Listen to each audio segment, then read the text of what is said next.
les gens, c'est Atomic Magic, on se retrouve aujourd'hui pour une nouvelle vidéo.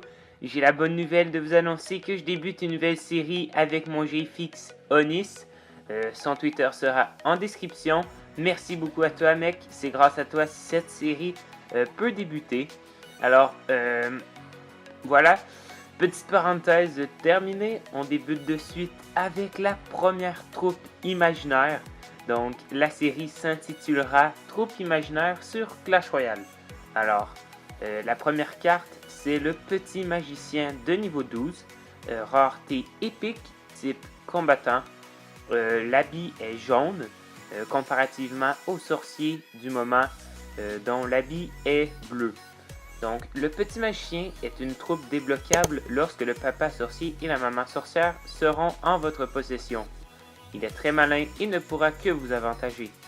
350 de points de vie, 172 de dégâts, air et sol comme cible, portée 4, temps de déploiement 1 seconde, vitesse rapide, vitesse de frappe 1 seconde, dégâts par seconde 101.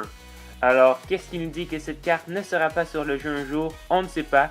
Ce ne sont que des troupes qu'on invente, moi et mon GFX. Alors, j'espère bien que cette série vous plaira. On enchaîne maintenant avec la deuxième carte, la taupe de niveau 5. Alors, voici une petite taupe bien sympathique. La taupe est une bonne petite troupe qui apportera de la compagnie aux mineurs, rareté rare, type combattant.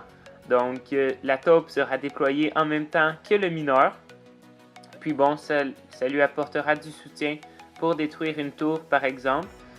Alors, 900 points de vie, 100 dégâts, cible sol, portée mêlée, dégâts par seconde 100, vitesse de frappe 1 seconde, vitesse moyen, et puis temps de déploiement 1 seconde.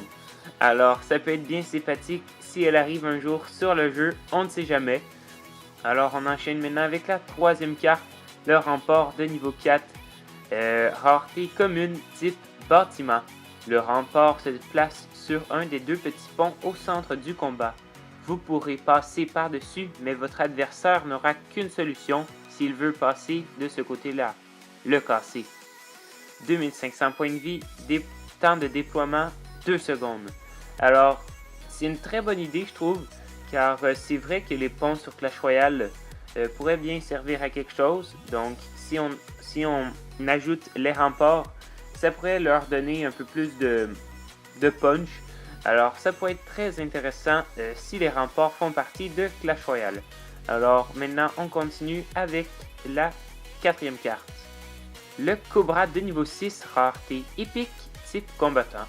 Le serpent est assez fragile, mais avec son venin, rien ne l'arrête. Le serpent se faufile partout, il est très malin. 500 points de vie, 180 dégâts, cible bâtiment, portée mêlée, temps de déploiement 1 seconde, vitesse très rapide, vitesse de frappe 1 seconde, dégâts par seconde 100. Alors, il coûte 5 élixirs pour mettre sur le jeu. Moi, ça me fait penser, cette carte, un peu un mélange entre le sort de poison, puis un autre troupe, donc le venin. Je sais pas ce que ça donnerait si cette carte serait sur le jeu, mais rien ne dit qu'elle n'y sera pas. Alors, bon, c'est des idées, mais c'est toujours intéressant. On se retrouve maintenant pour la dernière carte de la première épisode, troupe imaginaire. Alors, c'est le Père Noël de niveau 2, bien comique je trouve, de rareté légendaire type combattant. Le Père Noël sera un bon cadeau pour ses coéquipiers, mais il peut être très embêtant pour l'adversaire, utilisable une seule fois dans la partie. Alors, on ne sait pas trop à quoi il sert. Je pense qu'il donnerait un cadeau à ton équipe, mais à l'adversaire, il pourrait nuire. Je sais pas trop comment, mais bon, c'est une idée comme ça. Alors, le petit Père Noël en rouge et blanc avec son sac de cadeaux. Points de vie 1200, dégâts 150. Oh, il y a quand même assez beaucoup de points de vie. Ça pourrait être intéressant. Cible air et sol. Donc, peut-être qu'il pourrait venir entre nous. Puis bon, il débarque sur la map de Clash Royale, on ne sait jamais. Portée 2. Dégâts par seconde 70, vitesse de frappe 1 seconde, vitesse rapide, temps de déploiement 1 seconde. Le coût est de 8 élixirs pour le mettre sur le jeu. Alors j'espère bien que ce premier épisode de ma nouvelle série vous plaira. Ça me fait un grand plaisir de vous partager des troupes imaginaires. Puis bon, moi et Onis, on va continuer à en produire. Si vous avez d'autres troupes que je pourrais introduire dans mes vidéos, ça me fera un grand plaisir. Envoyez-les au mail dans la description. Puis bon, allez, ciao les gens, c'est Atomix Magic. Si vous n'êtes pas déjà abonné à la chaîne, faites-le de suite. N'hésitez pas à liker, commenter. Allez, ciao!